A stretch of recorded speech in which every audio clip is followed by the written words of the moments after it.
Sudah, Pak? Mas Anies pernah jadi gubernur 5 tahun di DKI. Anggaran DKI setahun sekitar 80 T.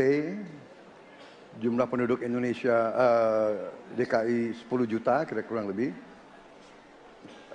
APBD Jawa Barat 35 T, jumlah penduduknya 50 juta, 5 kali DKI. Tetapi selama Mas Anies mimpin, sering sekali DKI menerima indeks polusi tertinggi di dunia. Bagaimana dengan anggaran 80 T, Pak Anies sebagai gubernur tidak dapat berbuat sesuatu yang berarti untuk mengurangi polusi? Terima kasih. Waktunya masih ada, Bapak? Sudah cukup? Baik, kita akan lanjutkan pada calon presiden nomor urut 1. Kami beri kesempatan untuk menjawab pertanyaan selama 2 menit, dimulai dari sekarang. Pak Prabowo, terima kasih atas pertanyaan yang bagus, tetapi kurang akurat. Saya akan jelaskan, Pak. Ketika satu daerah mengatakan di tempat kami tidak ada COVID, di tempat kami COVID banyak, lalu yang tidak ada COVID kami tanya, kenapa tidak ada COVID? Nah, kami nggak punya alat testing, Pak. Karena tidak punya alat testing, maka tidak ada COVID. Yang punya alat testing, maka ada COVID. Okay? Saya tidak tanya COVID, saya tanya polusi. Boleh saya selesaikan dulu? Ya. Jadi, apa yang terjadi? Di Jakarta kami memasang alat pemantau polusi udara. Bila masalah polusi udara itu bersumber dari dalam kota Jakarta, maka hari ini, besok, minggu depan konsisten selalu akan kotor. Tapi apa yang terjadi? Ada hari di mana kita bersih, ada hari di mana kita kotor. Ada masa minggu pagi, Jagakarsa sangat kotor. Apa yang terjadi? Polusi udara tak punya KTP. Angin tak ada KTP-nya. Angin itu bergerak dari sana sini. Ketika polutan yang muncul dari pembangkit listrik, tenaga uap, mengalir ke Jakarta, maka Jakarta punya indikator, karena itu Jakarta mengatakan ada polusi udara. Ketika anginnya bergerak ke arah Lampung, ke arah Sumatera, ke arah Laut Jawa, di sana tidak ada alat monitor, maka tidak muncul. Dan Jakarta pada saat itu bersih. Kalau problemnya dari dalam kota saja, maka konsisten tiap waktu. Ya, kita punya masalah polusi. Karena itu kita kerjakan dengan apa?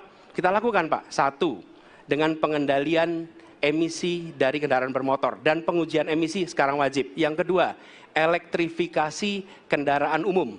Yang ketiga, konversi kendaraan umum.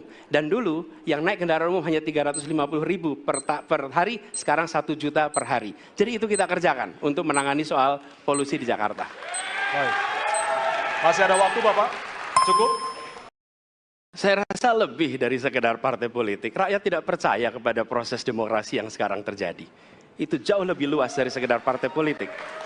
Ketika kita bicara demokrasi, minimal ada 3. 1, minimal 3 nih. 1 adalah adanya kebebasan berbicara. Yang kedua, adanya oposisi yang bebas untuk mengkritik pemerintah dan menjadi penyeimbang pemerintah. Yang ketiga, adanya proses pemilu, proses pilpres yang netral, yang transparan, jujur, adil. 3. Dan kalau kita saksikan akhir-akhir ini, 2 ini mengalami problem. Kita menyaksikan bagaimana kebebasan berbicara menurun, termasuk mengkritik partai politik. Dan angka demokrasi kita menurun, indeks demokrasi kita. Bahkan pasal-pasal yang memberikan kewenangan untuk digunakan secara karet kepada pengkritik, misalnya Undang-Undang ITE atau pasal 14-15 Undang-Undang nomor 1 tahun 1946. Itu semua membuat kebebasan berbicara menjadi terganggu. Yang kedua, oposisi. Kita saksikan minim sekali adanya oposisi selama ini. Dan sekarang ujiannya adalah besok. Bisakah pemilu diselenggarakan dengan netralitas, dengan adil, dengan jujur? Ini ujian ketiga.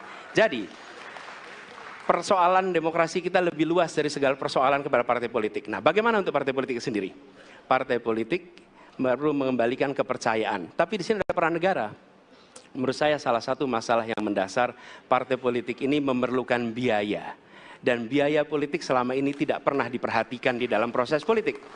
Untuk kampanye, untuk operasional partai, semua ada biayanya. Sudah saatnya pembiayaan politik itu dihitung dengan benar. ada transparansi, sehingga rakyat pun melihat ini institusi yang bisa dipertanggungjawabkan. Jadi salah satu reformnya adalah reform pembiayaan politik oleh partai politik. Terima kasih. Baik. Waktu sudah habis, terima kasih. Kini kami persilakan calon presiden nomor urut 2 untuk menanggapi jawaban calon presiden nomor urut 1. Waktunya 1 menit, dimulai dari sekarang. Mas Anies.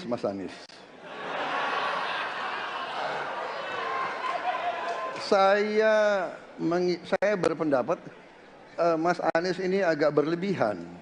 Mas Anies mengeluh tentang demokrasi ini dan itu dan ini. Mas Anies dipilih jadi gubernur DKI menghadapi pemerintah yang berkuasa. Saya yang mengusung Bapak.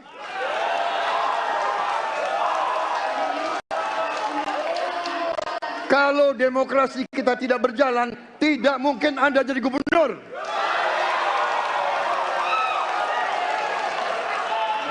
Kalau Jokowi diktator, Anda tidak mungkin jadi gubernur.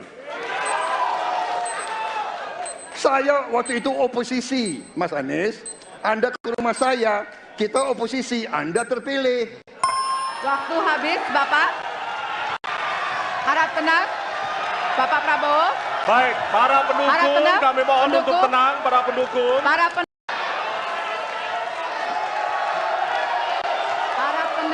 Di Mas Anies ya memang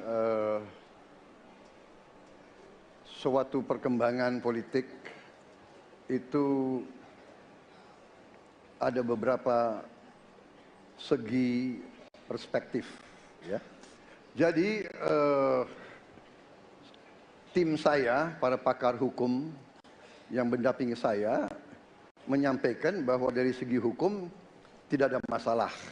Masalah yang dianggap pelanggaran etika sudah diambil tindakan dan keputusan ya waktu itu oleh pihak yang diberi wewenang, kemudian sudah ada tindakan dan tindakan pun itu masih diperdebatkan karena yang bersangkutan masih memproses. Tetapi intinya adalah bahwa keputusan itu final dan tidak dapat dirubah. Ya, saya laksanakan ya. Dan kita ini bukan anak kecil, Mas Anies ya. Anda juga paham ya. Sudahlah ya. Sekarang begini. Intinya rakyat yang putuskan, rakyat yang menilai. Kalau rakyat tidak suka Prabowo dan Gibran, nggak usah pilih kami, saudara-saudara sekalian. Dan saya tidak takut tidak punya jabatan, Mas Anies. Sorry ya. Sorry ya. Harap tenang. Mas Anies, saya tidak punya apa-apa. Saya sudah siap mati untuk negara ini. Baik. Jadi